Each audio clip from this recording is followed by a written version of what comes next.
Buenas tardes a todos, buenos días a los compañeros que nos seguís desde América Latina. Mi nombre es José Miguel del Arco, soy el director de aguasresiduales.info y os quiero agradecer, como siempre, la asistencia al evento. Damos comienzo a nuestra última webinar. Han sido un total de 24 en el mes de abril, mayo y junio, con más de 6.000 profesionales únicos que han asistido a las diferentes jornadas que hemos ido ofreciendo desde aguasresiduales.info y, bueno, pues la verdad que estamos muy contentos. En el día de hoy contamos con 375 inscritos, tanto de España como de América Latina. Y como sabéis, la webinar de hoy está dedicada a las soluciones descentralizadas de tratamiento de agua. Será impartida por Pablo Ruiz, que es Area Manager de Filtración y Tratamiento de Azur. Y sobre la webinar de hoy me gustaría comentaros lo siguiente. Según la OMS, 3 de cada 10 personas en el mundo no tienen acceso al agua potable y 6 de cada 10 personas carece de acceso a instalaciones de saneamiento seguras. En este webinar conoceremos soluciones para combatir las principales problemáticas en poblaciones aisladas. ¿Qué soluciones vamos a conocer? Bueno, pues conoceremos soluciones descentralizadas de potabilización de agua en zonas rurales, soluciones descentralizadas de tratamiento de agua para un correcto saneamiento en zonas aisladas, soluciones descentralizadas de tratamiento de agua para sectores industriales que trabajan en zonas remotas, como la minería y la industria petroquímica, también soluciones descentralizadas para evitar trabajos de obra civil y soluciones reales que han supuesto un reto tecnológico y que han contribuido a la sostenibilidad y al ahorro económico. Comentaros, como siempre, también que la webinar tendrá una duración de unos 40 minutos y que al final de la misma dispondremos de 15 o 20 minutos para contestar en vivo las preguntas que nos vayáis dejando en el área de preguntas. Yo personalmente iré coordinando el foro a lo largo de toda la webinar para lo que vayáis necesitando y sin nada más, pues le doy paso a Pablo García. Pablo, buenas tardes. Pablo Ruiz, que se te ha colado. Pablo Ruiz, perdona. Hola, muy buenas tardes a todos desde España y muy buenos días a los compañeros de América Latina. Bueno, hoy voy a presentar el webinar sobre soluciones descentralizadas de tratamiento de agua, que voy a introducir ahora mismo la presentación. Quería agradeceros a todos los que habéis podido asistir, espero que os merezca la pena, y a José Miguel y a su revista, como siempre, muchas gracias. Fuimos los primeros que abrimos el webinar. Y los últimos que cerráis. Y exactamente, y vamos a hacer los que cerramos, así que nada. Vamos a comenzar con la presentación. Hoy vamos a hablar de este tipo de soluciones descentralizadas y el por qué se están convirtiendo en algo tan importante y tan candente. Y cuál es lo que mueve a Azud, qué es lo que realmente mueve a Azud a llevar unos años ya diseñando este tipo de soluciones. Primero, aquí está un poco la introducción, vamos a explicar, voy a explicar el tema de qué es una solución descentralizada para poneros en contexto. Posteriormente hablaremos de problemáticas actuales muy importantes que se podrían solucionar con este tipo de plantas de tratamiento de agua. Tercero, pasaremos a las soluciones o a las tecnologías que Azud dispone enfocadas en la descentralización. Y, por último, vamos a hablar de proyectos reales que han supuesto un gran valor para el cliente. Así que, bueno, comenzamos. Antes de hablar de la problemática. Como os he dicho, las soluciones de tratamiento de agua son descentralizadas y tienen dos características principales. La primera de ellas es que sea fácilmente transportable. Y la segunda es que la solución, la planta de tratamiento de agua, se sitúa en el lugar de consumo o de suministro. Es decir, al contrario de la centralizada, no requiere gran infraestructura, está pensado para lugares también con acceso remoto, donde tenga dificultades en las carreteras, poco sistema de tuberías. Tampoco, digamos que estas soluciones van muy de la mano con calidades de agua muy variables. Están pensadas para tratar distintos tipos de calidades de agua. Y, por último, creo que es un punto fundamental, las soluciones descentralizadas van en busca de un muy bajo mantenimiento y una sencillez de operación importante. Así que, sin más, vamos a empezar ¿Por qué surge la necesidad de este tipo de soluciones? Pues el primer motivo es por el acceso al agua potable de calidad y al saneamiento. El sexto de los Objetivos de Desarrollo Sostenible indica que de aquí a 2030 se debe lograr potabilizar o tener un acceso a agua potable universal y a un precio justo. Pero es que también dice que de aquí a 2030 debemos lograr el acceso a servicios de saneamiento e higiene adecuados, además de reducir a la mitad todas las aguas residuales sin tratar que se están generando hoy día. Esto da, el sexto objetivo de desarrollo sostenible también promueve la reutilización de las aguas residuales. Pero, claro, tenemos una problemática que comentaba José Miguel al principio, que era la introducción de este webinar, y son datos escalofriantes en pleno año 2020. Y es que 3 de cada 10 personas no tienen acceso a un agua potable y 6 de cada 10, o sea, estamos hablando de 6 de cada 10 personas, más de la mitad del planeta, no tienen un adecuado saneamiento. Por tanto, ¿qué es lo que ocurre? Que estas ciudades, estas poblaciones centradas principalmente en países en vías de desarrollo, se desplazan a pozos cercanos que están contaminados con sólidos en suspensión, con sales disueltas, con metales pesados, y esto da lugar a enfermedades de carácter mortal. Contando con plantas descentralizadas se podría paliar enormemente estas necesidades, además de ofrecer soluciones sostenibles para todos estos casos. Otra problemática que es la de las poblaciones rurales o aisladas, y es que son poblaciones que por su lejanía a los núcleos urbanos pueden carecer de un correcto sistema de saneamiento y potabilización. Nosotros podemos hacer muchas plantas de tratamiento de agua, pero en el caso de este tipo de poblaciones hay algunas que no tienen ni acceso a la red eléctrica. Entonces, o se promueve una alternativa o la planta viene con una alternativa de suministro solar o grupo electrógeno, o no merecerá la pena el suministro de plantas porque no hay red eléctrica. Y os doy un dato muy importante de la Organización de las Naciones Unidas, y es que dice, como vemos aquí, que para el año 2050 se prevé que el 70% de la población sea urbana. Eso quiere decir que vamos camino de una desruralización tremenda. A ver, las zonas rurales estarán más vacías hasta llegar a ese 30% de población, y al estar más vacías, la consecuencia es que se descuidarán cada vez más las necesidades esenciales de este tipo de poblaciones.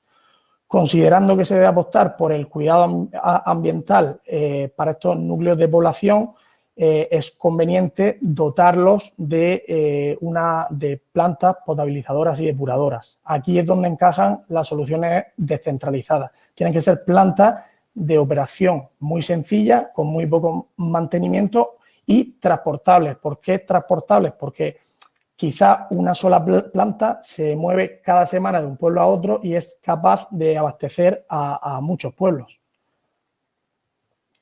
Respecto al tema de catástrofes, estos son situaciones de emergencia que es muy difícil conocer el estado o el impacto que generan este tipo de catástrofes, como son, por ejemplo, huracanes, como son los tifones, los tsunamis.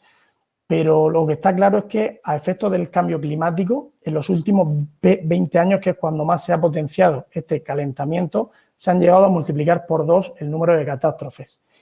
Y cuando ocurre una catástrofe de este estilo, se necesita normalmente potabilizar agua lo más rápido posible. Es decir, no hay tiempo de espera, no hay tiempo de diseñar una planta a medida. Por eso es necesario contar con soluciones de plazo de entrega muy corto e incluso inmediato, y que sean robustas para tratar los distintos tipos de agua. Cuando tenemos, por ejemplo, en el caso de la foto, un tsunami, un terremoto, todas las fuentes de agua superficial o incluso las subterráneas pueden sufrir una contaminación severa. Entonces, lo que ocurre es que las plantas potabilizadoras de esos pueblos o de esas ciudades, si no han quedado destruidas después de la catástrofe, quizás no tienen la tecnología adecuada para tratar, pues no sé, agua con hierro, con arsénico, con contaminantes. Por eso, como os decía, esta preocupación en caso de emergencias es una de las principales de los organismos gestores y también de la población cuando ocurre esto. También lo es para nosotros. Por otro lado, aquí otro tipo de problema, hablamos de industrias donde la única solución disponible son las plantas descentralizadas, porque industrias como, por ejemplo, la petroquímica o la minera, por el trabajo, por el material o el mineral que están buscando o el recurso que explotan, están destinadas a estar en lugares aislados, en zonas remotas. Pero aquí cambia un poco la película respecto a las plantas de emergencia o las potabilizadoras. Porque aquí, al hablar de industria, más de una industria de minería o una industria petroquímica, necesitamos que la planta sea muy robusta y muy fiable. Lo que queremos es pasar el menos tiempo posible en la planta, si es posible una visita a la semana y no más. Os lo digo, es muy importante automatizar y tener un control remoto de todo este proceso. No se puede perder tiempo porque es una instalación secundaria. Lo importante es la industria. La planta de agua es algo secundario. Por eso insistimos en la necesidad de que las soluciones descentralizadas vengan de la mano de un bajo OPEX, bajo consumo de químicos, por otro lado también bajo consumo energético y que el mantenimiento sea lo más sencillo y lo más corto posible. Otro aspecto importante es la seguridad. Las industrias mineras tienen bastante dificultad con el tema de seguridad y no podemos instalar una planta de agua que requiera de dificultades en el tema de prevención de riesgos laborales. Hay que hacerlo todo lo más sencillo posible. Aunque no está aquí, quería hablar también de la problemática en el caso de industrias más enfocada a la agricultura. Hay veces que la agricultura, el tema de tratamiento de agua para riego es una de las partes más costosas en términos de dinero para la agricultura. Por tanto, si, por ejemplo, las plantas de tratamiento de agua tienen o deben tener una vida útil superior a 15 años, hay algunas instalaciones o cosechas que por estar arrendadas o por el tipo de cultivo duran entre 5 y 10 años. Entonces, claro, no podemos hacer una inversión muy grande en el tema de la planta de tratamiento de agua si vamos a quitarla a los 5 a los 10 años. Por eso se proponen también soluciones descentralizadas, para que cuando termine el periodo, cuando termine esa cosecha, termine el arrendamiento, podamos mover esa planta a otro lugar. Se me ocurren muchos casos de estos en industrias, también industrias que por la actividad productiva que realizan deciden mover la planta de producción a otro país durante un tiempo limitado o quizá a otra ciudad. Considero que debe ser fundamental que sean transportables. Y bueno, ahora que hemos hablado un poco de la problemática, nos preguntamos qué soluciones existen para todo esto que comentamos. Y es que en Azud llevamos muchos años trabajando las plantas descentralizadas con el foco puesto principalmente en 4 ramas. La primera de ellas es la potabilización móvil, portátil en remolque, digamos, porque bueno, todas pues, son móviles porque son contenerizadas y pueden ser móviles en camión.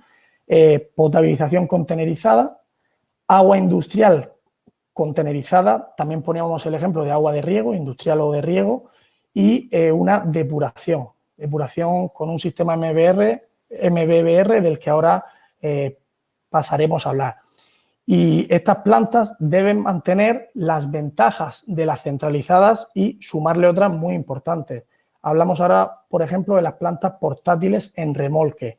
Lo primero, que son transportables, como vemos en la foto, aquí vemos el remolque. podemos unirla, engancharla al coche y llevarlo hasta por caminos muy complicados, que la planta no se va a inmutar. Una característica fundamental, tienen autosuficiencia energética. Si no se dispone de red eléctrica, la planta puede venir con paneles solares o con un grupo electrógeno. También importante el tema de la conexión plug and play. Es una conexión inmediata. Esta planta lleva dentro una bomba sumergible y es tan sencillo como llegar a la fuente que queremos potabilizar, como por ejemplo un mar o un río, echamos la bomba al agua y en cuestión de 30 o 40 segundos al arrancar la planta nos está saliendo agua potable por los 4 grifos de pulgada de la planta. Importante también aquí el grado de automatización. Nos adaptamos a las necesidades. No siempre tiene que ser la planta lo más automatizada posible ni tiene que tener un control remoto. En el caso de industria que sea necesario o de potabilizadoras en zonas muy aisladas que no se quiera pasar todos los días será necesario, pero hay otros casos en los que hay una persona diariamente en la planta y se puede hacer opciones semiautomáticas. Esta que veis aquí es capaz de tratar hasta 3.000 litros hora de producción y muy importante a destacar, tiene versatilidad con independencia de la fuente de agua. Como está enfocada a potabilización de emergencia, lo que tiene la línea de tratamiento es muy robusta y o bien está preparada para agua dulce o esa misma planta si detecta una conductividad superior o en el caso de que haya arsénico en el agua o hierro, va por una línea de tratamiento para potabilizar el agua y eliminar esos contaminantes. Y bueno, importante destacar aquí las plantas en stock.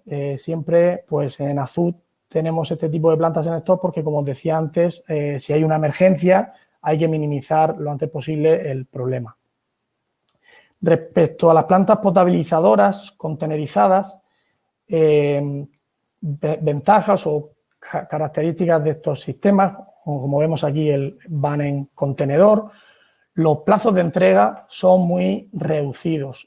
Tenemos la parte de ingeniería, ya se encarga de diseñar la planta y de una rapidez importante que nos ha dado la experiencia. Esa experiencia de los años que os contaba que llevamos haciendo este tipo de planta nos facilita ahora que el tener una zona muy amplia de mantenimiento dentro del contenedor, pero siempre sin sacrificar la producción. Es decir, conseguimos un ratio metro cúbico día por metro cuadrado de superficie del contenedor muy alto. Por poneros un ejemplo, en contenedores de 40 pies con tecnología de ósmosis inversa, incluyendo todo el pretratamiento, somos capaces de tratar hasta 1.200 metros cúbicos al día en un solo contenedor de 40 pies.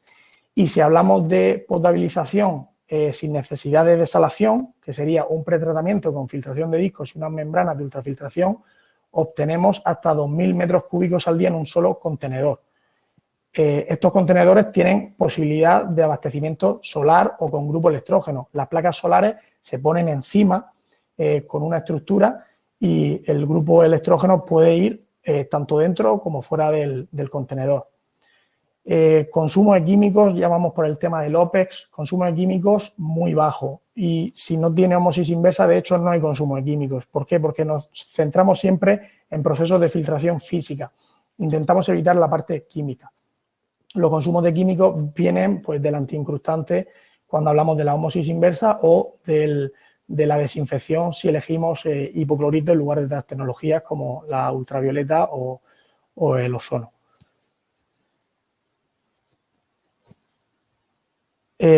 Respecto a las soluciones descentralizadas enfocadas en industria, agua para industria o agua para riego, optimizamos el consumo energético mediante un diseño a conciencia.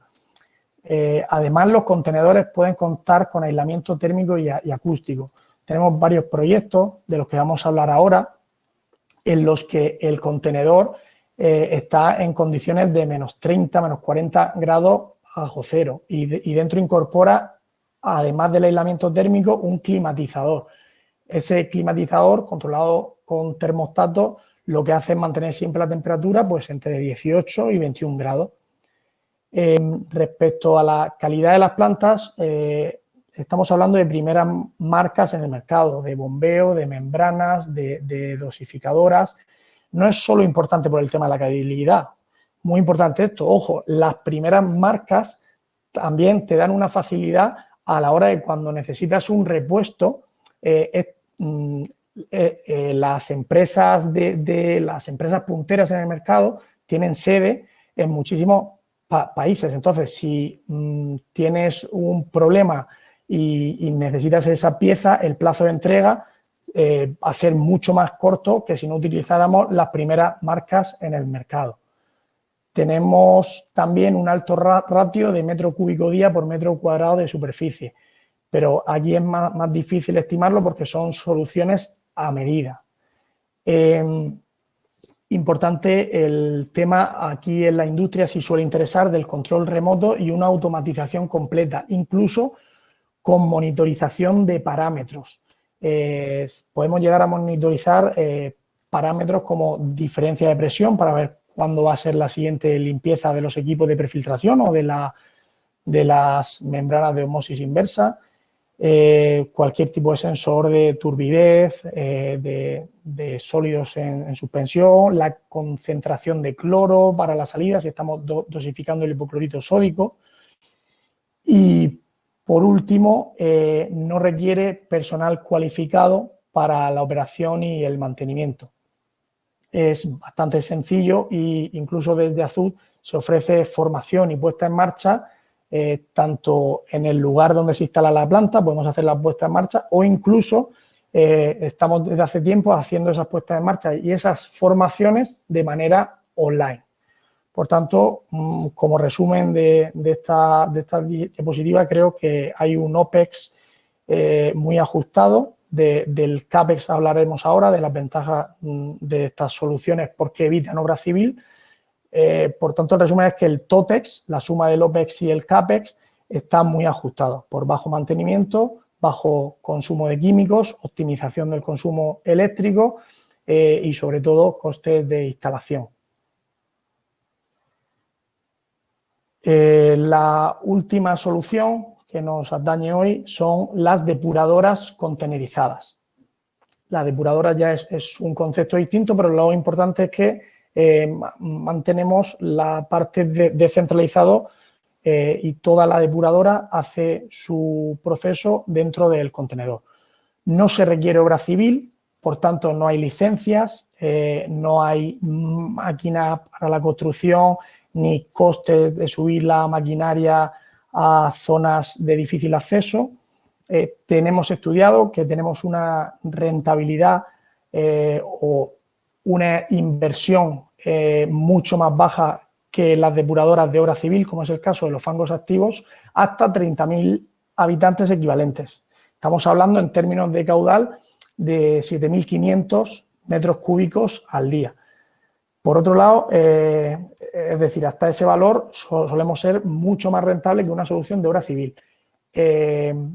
Por otro lado, la tecnología es la MBBR, Moving Bed Bioreactor. Esta tecnología es capaz de soportar picos tanto superiores como inferiores de hasta el 30% de carga orgánica disculpad, y de sólidos en suspensión. Con una sola línea somos capaces de tratar hasta 7.500 habitantes equivalentes. Estos son, en términos de caudal, en torno a 1.500 metros cúbicos al día. El contenedor tiene un tratamiento interno porque los gases de los procesos residuales son muy abrasivos y con este proceso interno, muy corrosivos. Y con este proceso interno lo que evitamos es esa corrosión del contenedor. Y por último, hay una conexión plug and play con el resto de nuestras plantas. Conectaríamos la entrada de agua residual por aquí y tras la salida de la planta, que es una tubería que se encuentra por este lugar, o sea, al andar 12 metros, la gota de agua que estaba sin depurar, nos encontramos un agua totalmente depurada, en solo 12 metros de largo.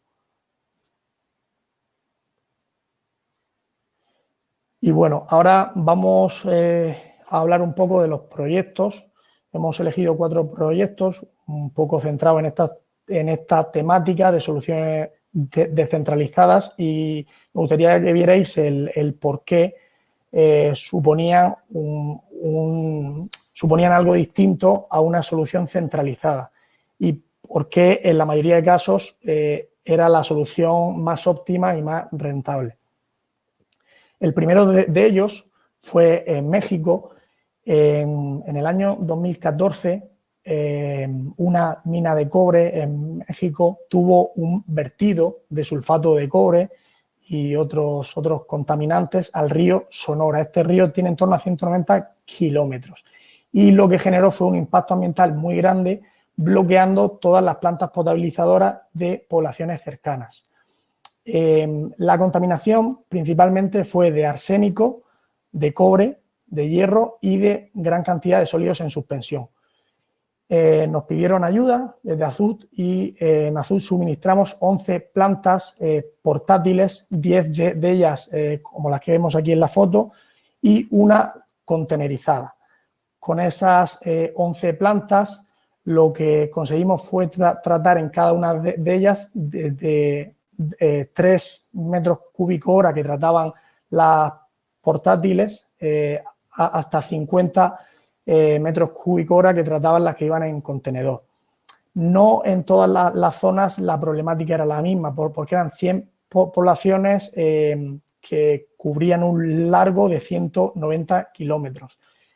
Por tanto, de esas 100 poblaciones había algunas donde el problema principalmente era hierro y sólidos en suspensión, y en otro era cobre arsénico, hierro y sólidos en suspensión. Para la parte de hierro y de sólidos en suspensión, las plantas tenían un pretratamiento con discos.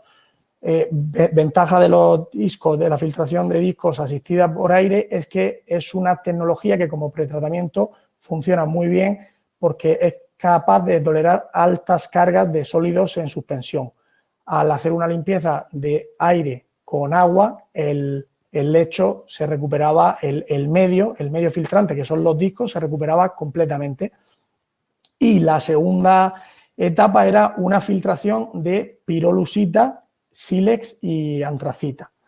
La pirolusita, sílex y antracita lo que hacía era oxidar el hierro, y una vez que oxidábamos el hierro, lo pasamos de hierro 2, que es soluble, a hierro 3, que ya se precipita. Eso lo hacemos con la pirolusita, y dentro del mismo lecho está el sílex y la antracita, que retienen ese hierro. Y por último, el tercer paso eran membranas de ultrafiltración. En la planta que tenía el problema de arsénico, lo que hicimos fue un cuarto paso, una cuarta etapa con ósmosis inversa. Todo, como veis, se abastecía con placas solares. Y me interesa mucho que se vea que, claro, la ventaja de estar contenerizada fue y de ser portátiles fue la facilidad de transporte, porque con 11 plantas fuimos capaces de abastecer a 100 poblaciones. Se movían las plantas de una población a otra, bien en remolque, bien en camión. Y muy importante también por la solución plug and play que tenemos, porque era llegar, conectar una tubería flexible de entrada y la salida iba con otra tubería flexible a un depósito. Otro proyecto que deja claro que las soluciones descentralizadas son fundamentales y han venido para quedarse fue el de una minera en Perú. Este proyecto supuso un reto tecnológico para Azud. Esta minera necesitaba tratar sus aguas de relave. Bueno, las aguas de relave, para el que no lo sepa, tiene gran cantidad de sólidos en suspensión, sólidos disueltos, metales pesados, bueno, de todo lo que nos podamos imaginar. Y además era para un proyecto en la minera de unos 5 a 10 años. Se situaba a 5.000 metros de altura sobre el nivel del mar. Entonces el reto tecnológico era alto. ¿Cuál era la manera de solucionar este problema? Pues desde Azud se le recomendó al cliente plantas contenerizadas. Contenerizar la planta para evitar la obra civil a 5.000 metros de altura y también por el tema de la temperatura. La temperatura por la noche llegaba hasta menos 20 grados centígrados. Por tanto, estaba claro que teníamos que pasar por una solución descentralizada con aislamiento térmico y con climatizadores. Para complicar más el proyecto, aquí estamos viendo algunas fotos dentro del contenedor. Para complicar más el proyecto nos exigían que fuera Zero Liquid Discharge, es decir, el rechazo tenía que tratarse y la manera de tratar el rechazo y no verterlo era mediante un evaporador. Un evaporador tiene dos problemas. Uno es muy caro, el precio por metro cúbico de evaporación está entre los 700 y 800.000 euros, por tanto la planta de Azud tenía que optimizar al máximo el caudal de rechazo para que fuera lo más bajo posible y la inversión del evaporador fuera mínima. Y por otro lado, teníamos que optimizar los costes en la planta porque iba a ser situada a 5.000 metros de altura. La línea de tratamiento que se propuso fue la siguiente. Lo primero, una filtración de discos, al igual que en el caso anterior, como los aguas de relave tienen una gran variabilidad de sólidos en suspensión, dependiendo del proceso. Después pasamos por una filtración con membranas de ultrafiltración. Lo que buscábamos con las membranas de ultrafiltración era disminuir al máximo el SDI de entrada a las membranas, es decir, que no pasara ni un sólido a las membranas de ósmosis inversa porque no podíamos permitirnos estar haciendo limpieza ZIP en una planta tan alta, 5.000 metros de altura, y que al final es una instalación secundaria de la industria minera. Por tanto, la ultrafiltración era muy importante para proteger las membranas de ósmosis inversa. Y por último, unas membranas de ósmosis inversa, pero el diseño fue muy curioso porque, como decía antes, que se me había olvidado, era que el evaporador necesitaba una conductividad o unas sales disueltas por encima de 90.000 ppm para poder funcionar correctamente. Teníamos un agua de entrada en torno a 10-15.000 ppm. Por tanto, tuvimos que hacer hasta 4 etapas para intentar o para conseguir que el agua a la salida de la planta, el agua de rechazo, tuviera unos sólidos en suspensión superiores a 90.000. Y también estas 4 etapas era para disminuir al máximo el rechazo. Al final lo que conseguimos fue, en una planta de 45 metros cúbicos hora, una salida de 41 y un rechazo de 4. Es decir, un rendimiento del 92%. Esos 4 iban al evaporador y se cristalizaban. Si esta solución no hubiera sido contenerizada y no se hubiera hecho el estudio exhaustivo por parte de ingeniería, no se habrían podido alcanzar los objetivos requeridos y aparte el TOTEX hubiera sido bastante más alto al TOTEX cuando instalamos una planta contenerizada de estas características. Aquí tenemos un tercer proyecto que estaba enfocado al riego agrícola. Un cliente quería duplicar sus hectáreas del campo de aguacate, pero el pozo que tenía disponible tenía conductividad y además de regalo traía un montón de hierro y manganeso, lo cual era un problema. Traía en torno a 3 ppm de hierro y de manganeso. Y claro, nuestra empresa, nuestro cliente, quería conseguir la máxima rentabilidad por hectárea del cultivo. Y el aguacate es un fruto muy complicado porque es muy sensible a la conductividad. Ahí no se puede hacer un bypass, un blended. Con el aguacate es necesario conseguir una conductividad a la salida por debajo de 50 microsiemens por centímetro y de menos de 25 miligramos litro de cloruro, porque si no puede crear unas defoliaciones en las hojas y perder hasta más de un 20% de la cosecha. A este cliente, aquí vemos la instalación puesta en una zona agrícola que también era bastante alta, estamos hablando de 1.500, 2.000 metros de altura, por lo que el tema de la obra civil, introduciendo estos 2 contenedores, fue la verdad que un alivio cuando se le comentó al cliente que se podía solucionar sin necesidad de subir maquinaria y hacer obra civil. La línea de tratamiento que se propuso fue una oxidación en el propio tanque que había en la instalación.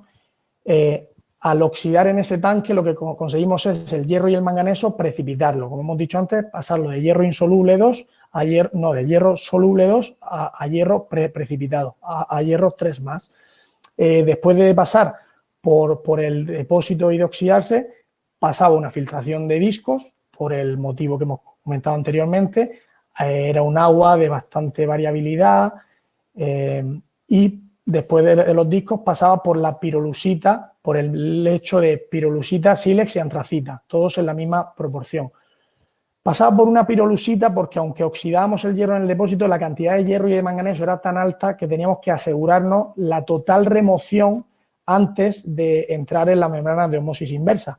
Porque si entramos con hierro o manganeso a las membranas de ósmosis inversa, le provocamos un daño mecánico, abrimos el poro y lo que tenemos es una conductividad a la salida no apta para el aguacate. Por tanto, con la pirolusita nos asegurábamos ya totalmente la completa remoción del hierro y del manganeso. Y la última etapa era la ósmosis inversa, un bombeo a 16 bar, porque veníamos aproximadamente de unos 2000 y algo microsiemens por centímetro, y la salida totalmente monitorizada, porque era un parámetro que además a nuestro cliente le llegaba al móvil si sobrepasaba los 50 microsiemens, porque podía ser un problema, como hemos comentado, para el cultivo. Esta instalación, que estaba en una zona muy aislada, conseguimos, mediante esta monitorización, mediante este control remoto, disminuir el 75% las visitas del personal de mantenimiento. Como conclusión de este proyecto particular, el ahorro en obra civil unido a la posibilidad de mover en un futuro la planta a otra cosecha, porque seguramente esa cosecha de aguacate no durará tanto tiempo como va a durar la planta. Esto hace que el retorno de la inversión sea muy rápido, que tengamos un payback muy optimizado. Y bueno, como último proyecto, no me quería ir sin comentaros un proyecto en el tema de depuración contenerizada.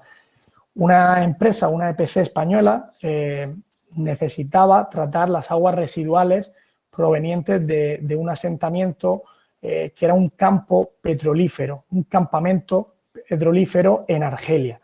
Y bueno, ahí trabajaban en torno a 5.000 personas.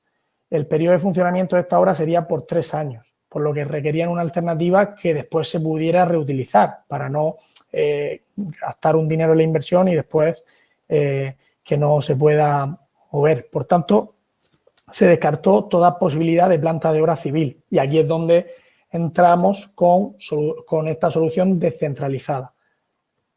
La ventaja principal que podíamos tener aquí, al ser contenerizadas, cuando terminó la obra se movió, los costes eran infinitamente más económicos, como hemos dicho, que realizar obra civil.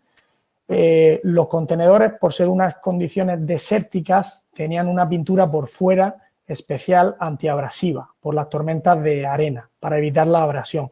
Y por dentro tenían la pintura corrosiva, anticorrosiva, para evitar la corrosión de los gases de las aguas residuales. El sistema MBBR tenía una ventaja respecto a otros y era que en un periodo determinado llegó a haber hasta 6.500 personas trabajando en esa planta, en ese campamento petrolífero y no hubo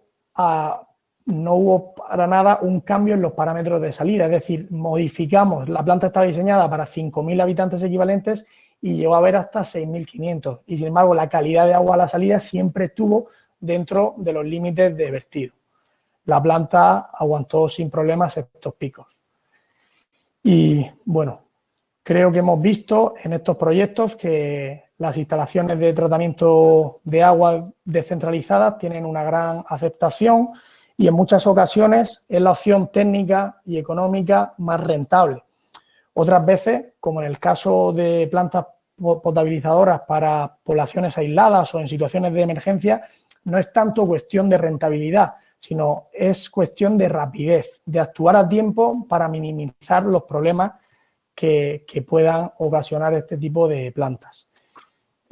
Sin nada, muchísimas gracias por estar aquí. Os mandaremos la presentación porque tienen unos vídeos muy interesantes que los podáis ver. Cada proyecto tiene un vídeo y nada, ahí tenéis mi LinkedIn y mi correo electrónico, por si lo consideráis oportuno, podéis preguntarme cuando queráis. Y ahora vamos a pasar a las dudas, no sé si habrá alguna. Perfecto, sí, hay bastantes, Pablo, hay bastantes, por eso te agradezco que haya sido tan rápido, tan dinámico y que nos deje, pues eso, 20 minutos por delante para que podamos ir respondiendo. Mira, Genial. te agradecería, en el chat ha levantado bastante interés vuestra ponencia, sobre todo tenemos compañeros de todos los países de América Latina, he podido ver Chile, Perú, Bolivia, Argentina, prácticamente Ecuador, prácticamente Colombia, de todos. Hay bastante interés en conocer dónde estáis ubicados. En principio, como nos han pedido tu contacto, ya saben que van a tener tu contacto aquí en la presentación. Las presentaciones y el vídeo estarán disponibles mañana en aguasresiduales.info a primera hora, en la portada. Por tanto, no van a tener ningún problema en ese aspecto de contactar contigo. Pero sí que te agradecería, porque hay bastante interés y han preguntado bastante, aunque tus compañeros ya le están contestando, que veas un poco cómo estáis distribuidos, sobre todo en América Latina. Ya sabemos que aquí en España estáis en la zona de Murcia, en el arco mediterráneo, pero en América Latina nos están preguntando bastante de dónde estáis. Entonces, si puedes ubicar a la gente antes de empezar con las preguntas. Sí, claro. Bueno, nosotros somos una empresa española de capital español. Tenemos Azud de España, que fue la primera que se creó, y por hablar del tema de Sudamérica, ahí tenemos Azud de México como fábrica, como sede. Y en el resto de puntos de Sudamérica lo que sí tenemos son distribuidores que tienen en almacén muchos de nuestros productos de filtración. Este tipo de plantas es más complicado. Algunas de ellas, como hemos visto, las portátiles, sí sería posible, y hay algunos distribuidores que las pueden tener en stock. Pero bueno, para las plantas contenerizadas lo fabricamos en España. Y tenemos, como os decía, distribuidores y nexos de unión, Chile, Perú, Argentina, Colombia, etcétera. Pero podéis escribirme... No obstante, Pablo, como nosotros vamos a pasar toda la información de las preguntas que se han ido dejando en el chat y en el foro, pues después con tranquilidad ya vais contestando uno a uno e indicándole dónde estáis. Perfecto. Sí, y además que me escriban al correo, ahí está el correo, y yo sin problema lo canalizo donde haga falta. Me pueden escribir a mí directamente. Estupendo. Pues mira, damos paso, si te parece, a la ronda de preguntas. Mira, Juan José Sala, el médico del agua, nos comenta lo siguiente. ¿Qué consumos energéticos, o bien en kilovatios hora por metro cúbico, en kilovatios hora por kilogramo de DBO, tienen las plantas descentralizadas con MBR para el tratamiento de aguas residuales urbanas? ¿Qué consumo energético en líneas generales? Vale. Hola, José, encantado de saludarte. Que sigo mucho también tu ponencia, muy interesante, como siempre, el médico del agua. Pues, José, la de verdad que en líneas generales, como sabes, depende de la carga de entrada, de las condiciones, de la aireación, pero bueno, te podríamos decir que el consumo está en torno a 2,5 kilovatios por metro cúbico. Perfecto, perfecto. Pues mira, continuamos. Ramón Soriano nos dice, has hablado de plantas versátiles capaces de tratar distintas fuentes de agua. Si hablamos de una única planta, ¿cómo hace esta para tratar agua dulce, salada, contaminada, según convenga? Vale, muchas gracias por la pregunta, Ramón. Este tipo de plantas que están enfocadas a emergencias, lo que tienen son como dos líneas de tratamiento que se pueden unir. La primera es un pretratamiento muy robusto para tema de sólidos en suspensión, para posibilidad de eliminar el hierro o contaminantes como metales pesados que no pueden entrar en la osmosis inversa. Entonces, lo que hacemos es, se mide mediante un conductivímetro la conductividad en el agua de entrada. Cuando esa conductividad supera el valor establecido por los parámetros de cada país, lo que se hace es que, además de pasar por ese pretratamiento, que bien podría ser, porque tiene también una membrana de ultrafiltración, bien puede ser un tratamiento final si no hay conductividad, lo que hace es, si hay conductividad, después de pasar por ese pretratamiento, va hacia las membranas de osmosis inversa. Por eso decimos que puede tratar tanto agua dulce como agua de pozo, como agua de mar. Claro. Lógicamente va disminuyendo el caudal. No se puede obtener el mismo caudal de un agua dulce que del agua de mar, que tiene un rechazo del 50 a 55%. Claro, supongo que también queda bastante contestado Juan César, que nos decía que cómo gestionan los módulos de potabilización la línea de tratamiento a elegir. ¿Lo hacen en función de los sensores que miden las características del agua a tratar? Entiendo que yo creo que ya casi ha quedado contestada, ¿no? Sí, yo creo que lo hemos contestado, ese es el principio. Perfecto. Mira, luego, perdona, José Miguel, por completar un poco, esto es para este tipo de plantas de emergencia. Luego, como nos han hecho esa pregunta, hay otras veces que si sabemos que un agua, por ejemplo, para el caso de una industria o un río que puede tener un tipo de contaminación, se pueden meter sensores que no sea únicamente el de conductividad. Podemos meter sensores de turbidez, de DBO de QO, y entonces hay una válvula posicionadora que te puede enviar o a un tratamiento o a otro tratamiento. Eso también es la ventaja de las soluciones descentralizadas, que dentro de un mismo contenedor tenemos varias opciones. Perfecto. Mira, Miguel Ángel Ponce nos dice que cuál es la estrategia o proceso que recomendáis para lidiar con el agua de rechazo de las plantas, con salmueras. Vale, bueno, nosotros realmente desde Azud el tema del evaporador que he comentado no lo suministramos nosotros en el proyecto porque no es realmente nuestra especialidad, y aunque conocemos bastante del tema, no entramos en la parte del tratamiento de rechazo cuando hablamos de más de 5 o 10.000 ppm de sólido disuelto. Lo que sí podemos hablar después por correo y les puedo decir tanto proveedores como soluciones enfocadas a su problemática. Perfecto, Pablo. Mira, Pedro Cifuentes desde México nos dice: me parece buena alternativa, pero al ser portátiles, ¿cómo se soluciona el tema de almacenamiento en las localidades? Porque para poder abastecer a todas las comunidades, el tiempo de residencia en cada sitio debió ser limitado. ¿Tenéis información de cómo se maneja este tema? Sí, al final la planta tiene un caudal, entonces la forma que tenemos de jugar para intentar dar el mayor abastecimiento a las comunidades es con depósitos, es decir, con depósitos de almacenamiento, sobre todo a la hora de la salida. Tú puedes tener un depósito de 100 metros cúbicos y eso perfectamente puedes tener con una población para una semana de agua. Y esos 100 metros cúbicos eres capaz de llenarlo a razón de 6 metros cúbicos hora en cuestión de 18 o 19 horas. La planta no tiene por qué parar. Entonces, es el juego con los volúmenes de los depósitos. Mira, nos pregunta Eleonor Cabezas que si pueden reutilizar las aguas de rechazo de osmosis inversa. Sí, sí tenemos varios proyectos. Bueno, ya contestando también a la pregunta anterior, sí tenemos varios proyectos de reutilización de ese rechazo, ya hasta unas concentraciones tan altas que necesiten un evaporador. Ya aprovecho y contesto también la otra pregunta. Lo que vamos haciendo son sucesivas etapas de la ósmosis inversa con un diseño optimizado, y cuando la salida supera el valor de 80-90.000 ppm de sólido disuelto, ya pasaríamos a un evaporador. Pero que, como digo, Azud no suministra los evaporadores. De acuerdo. Víctor Marcelo nos dice desde Monterrey, México, que si tenéis plantas contenerizadas con tecnología MBR, para aguas residuales, y en caso de ser un influente que tenga mucha grasa, ¿habéis instalado DAF en contenedores y cuál es la solución? Hola, Víctor. Realmente nuestra tecnología no va enfocado al MBR, la nuestra es MBBR.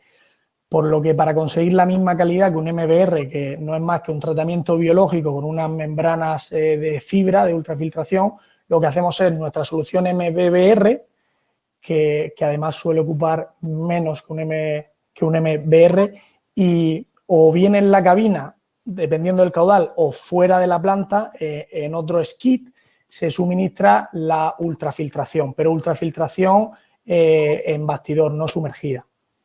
Perfecto.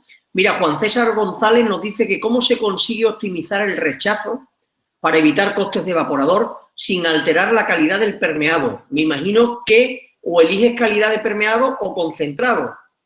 Claro, pues eso, César, lo logramos calentándonos mucho la cabeza con distintos tipos de membranas que utilizamos y viendo cuál es la óptima en cada proceso, porque uno de los problemas principales es el que comentas, cómo no empeorar la calidad de salida con tanto rechazo. Y al final hay ahí una unión muy fina, que es lo que hay que encontrar, y se hace con la experiencia en el tipo de membrana.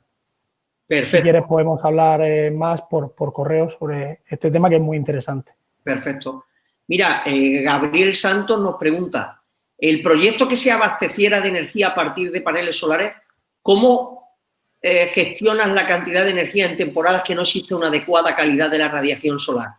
Es decir, cuando no tengamos mucho sol, ¿cómo gestionáis este tema o qué experiencia tenéis? Bueno, la experiencia que tenemos al final creo que es la que hay hoy día y son baterías. Las baterías han ido mejorando mucho con el tiempo, cada vez ocupan menos espacio e incluso pueden ir dentro del contenedor. Si hablamos de la contenerizada o si es la planta más pequeña, se puede poner aparte un módulo de baterías. Perfecto. Mira, Jorge Herrada nos pregunta directamente que si tenéis representantes en Ecuador. Sí, que me escriba por correo y comentaremos. Perfecto. Elber González nos dice que cuál es el tipo de medidor que utiliza para el control de caudal que ingresa y que procesa. ¿Se podría conocer sus características? Sí, si le interesa se lo puedo mandar por correo. Es normalmente caudalímetros electromagnéticos. También tenemos de tipo Vortex. Entonces, dependiendo del proyecto y de la calidad de agua, Óscar, ahí es donde decidimos cuál es el óptimo. Perfecto, Pablo. Mira, Miguel Ángel Ponce nos dice, en plantas de osmosis en contenedor, ¿cada cuánto tiempo recomendáis el mantenimiento y en qué consiste ese mantenimiento? Vale. En plantas de osmosis de contenedor, ahí influye mucho el pretratamiento. Pero bueno, tanto si el pretratamiento es filtración con discos, que es la que siempre recomendamos antes de la, o bien de la ultrafiltración o bien de la arena o la zeolita, que empleamos mucho, el mantenimiento básico, si se protege bien la membrana, es mínimo. Teníamos el cambio de químico, de antiincrustante, que también cuanto más grande sea el volumen, menos tendremos que pasarnos por la planta. Y una limpieza ZIP, si se ensucia la membrana, pues quizá un par de limpiezas ZIP al año, si el pretratamiento es bueno. Por eso insisto en que aquí juega un papel fundamental y es casi igual de protagonista que las membranas de ósmosis inversa, un correcto pretratamiento, porque te puede evitar muchísimo mantenimiento. Perfecto. Mira, una pregunta que me parece bastante interesante de Víctor Espinosa. ¿Las plantas descentralizadas las alquiláis o las vendéis a los clientes? Es decir, ¿qué opciones tenéis en ese aspecto? ¿Alquiler, venta? Normalmente estamos más enfocados a la venta. Pero bueno, sí que hemos tenido algún caso de alquiler por motivos consensuados con el cliente. Perfecto. José Galán nos dice que cuáles son los caudales que manejáis y que si tenéis plantas que producen agua desmineralizada y en qué caudales. Sí, lo decía en la presentación, hay una parte, la desmineralizada, que es la que pasa por la membrana de osmosis inversa. Somos capaces de meter en un contenedor de 40 pies hasta 1.200 metros cúbicos al día. Pero, por otro lado, si, por ejemplo, el pretratamiento, si fuera una desmineralización para industria en el que el agua de entrada es un agua de red, no hace falta instalar ni filtro de discos ni filtración de lecho, entonces sería solo la microfiltración y la ósmosis inversa, y en ese caso podemos subir más de 1.200 metros cúbicos al día por contenedor. No sé si lo habéis visto, había una de las fotos aquí en la presentación, me gustaría poner de nuevo por la pregunta que ha hecho Víctor. Sí. Vale. Aquí estamos viendo dos contenedores superpuestos. Estos dos contenedores, cuando tú abres la puerta de uno de ellos, están conectados por dentro. Están conectados mediante una puerta. Entonces, es una zona, no tienes que entrar a un contenedor y salir a otro. Por ejemplo, esta solución seríamos capaces de ofrecer 2.400 metros cúbicos al día. La que comentaba, bueno, sí, esta era la que comentábamos de productos de riego. La minera, pues dependiendo también de la calidad de agua, puede ser suficiente con un contenedor o se pueden suministrar hasta 4 o 5 contenedores, que siempre va a ser más rentable eso que obra civil. Y como decía, los contenedores se quedan todos unidos, si lo permite el footprint y el área. Perfecto. Mira, Pablo, pues continuamos. Nos comenta Elber González que si existen modelos de gestión para la coordinación entre la administración local o estatal con las organizaciones comunitarias y, en caso positivo, que si le podéis facilitar la documentación. Entiendo que quizás esto sea una pregunta para luego ya contestarle, ¿verdad? Sí, sí, y además depende mucho de cada país y de cada organización. Claro. Aldo Barahona nos pregunta que para pequeñas poblaciones con menos de 2.000 habitantes, ¿podríamos usar estas plantas para reutilizar agua residual de la misma población? Quizás no para uso de boca, pero sí para otro tipo de uso, ejemplo, riego, etcétera. Correcto, se pondría un tratamiento terciario y digamos que la salida de nuestro sistema MBBR es un agua con características o con que cumple los requerimientos de agua depurada, tanto de sólidos en suspensión, por debajo de 35 ppm, DBO, de QO, nitratos. Ahora, si se quiere reutilizar, junto con la depuradora contenerizada, se puede poner o otra planta o un skid para un tratamiento terciario. Perfecto. Mira, Denison Bernal nos dice que los modelos que ofrecéis se pueden combinar soluciones portátiles con soluciones contenerizadas. Además, ¿cómo lográis la energía de funcionamiento de los equipos electrónicos cuando en el lugar no tiene acceso a la energía? Claro, eso es lo que comentábamos. Cuando no hay acceso a la red eléctrica, vamos con placas solares. Y si es un lugar que tiene muy poco sol y tampoco hay acceso a la red eléctrica, pues no queda más remedio que acudir a grupos electrógenos. Pero siempre en estas soluciones descentralizadas debe haber una alternativa a la red eléctrica. Y esas alternativas o solar o grupo electrógeno. Mira, Mari Hernández nos dice que desde Perú que si existe ya algún proyecto instalado en sectores productivos o comunitarios en Perú, que si tenéis alguna experiencia, en proyectos instalados en sectores productivos o comunitarios.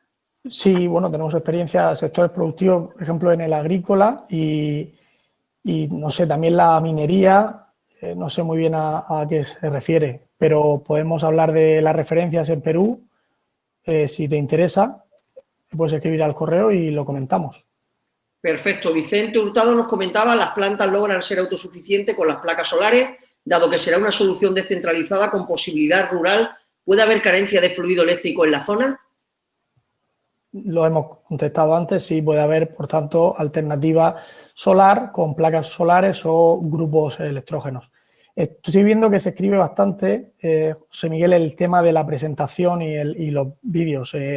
Lo mandaremos todo y con todos los vídeos, con toda la presentación que hemos hecho, por si surgen dudas posteriores. Están insistiendo también en el contacto para poder contactar con vosotros, o sea que como vais a tener toda la información, no hay ningún problema. Y ya para ir terminando, prácticamente están todas contestadas, nos dice Yesita Alejandro, ¿qué otros tipos de metales pesados se han tratado a través de estas tecnologías?